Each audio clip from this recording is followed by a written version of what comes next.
алдарыңызда міне домбыра үйренудің өте оңай әдісі жазылған кітапша. Міне домбыраны қалай ұстап отыру керек, міне суреті қараңыздар. Бұл кітапша домбыраны өте оңай әдіспен үйренуге арналған. Ішінде міне қағысты қалай қағу керек міне жазылған.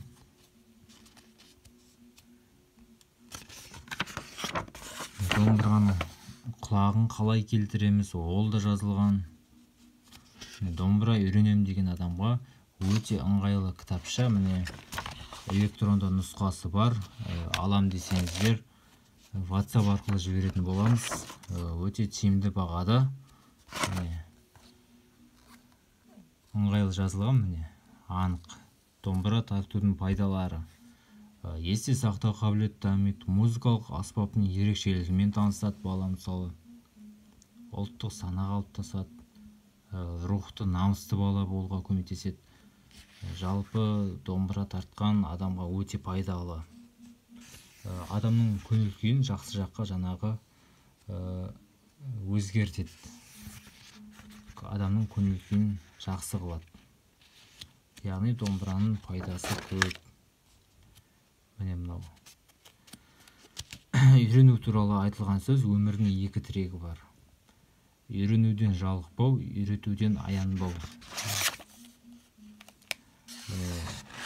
Оңай әдіс, яғни мынау жақсы адамдарым әнінің оңай әдіс, яғни санмен үйренуге арналған нұсқасы.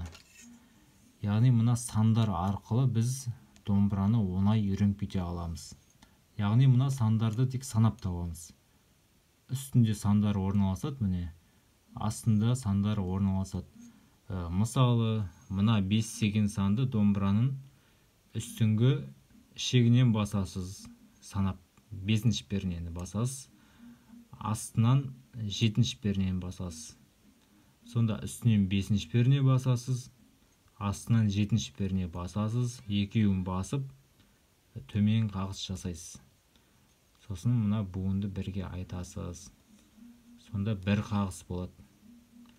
Әр қарайда дәл солай тартасыз. Міне 5 пен 7 тағы да қағыс жоғарыға. Тірлік. 5 пен 7 төмен. Тен. Сонда тірліктен деген сөз шығады. Тірліктен іздеп. Әр қарайда дәл солай таба береміз. Міне 5-7, 5-7. Міне қағыс жоғарыға, қағыс төменге. 5 пен 7, 5 пен 7.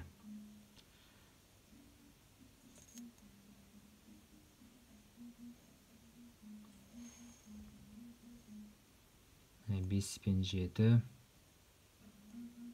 қағыс төменге.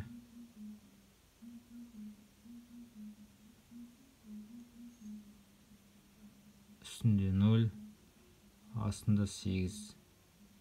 8-ші пернен басамыз, 0, 0, яғни баспаймыз деген сөз. Мына жерде жоғарыға тартамыз деген белгі. 0 болса ешқандай пернені баспаймыз. Мына белгі жоғарыға дегенді білдіреді, жоғарыға яғни тартамыз дегенді білдіреді. Ал мына белгі төменге тартамыз дегенді білдіреді, яғни төменге қағыс жасаймыз. 0 мен 3. Түсінікті ғой?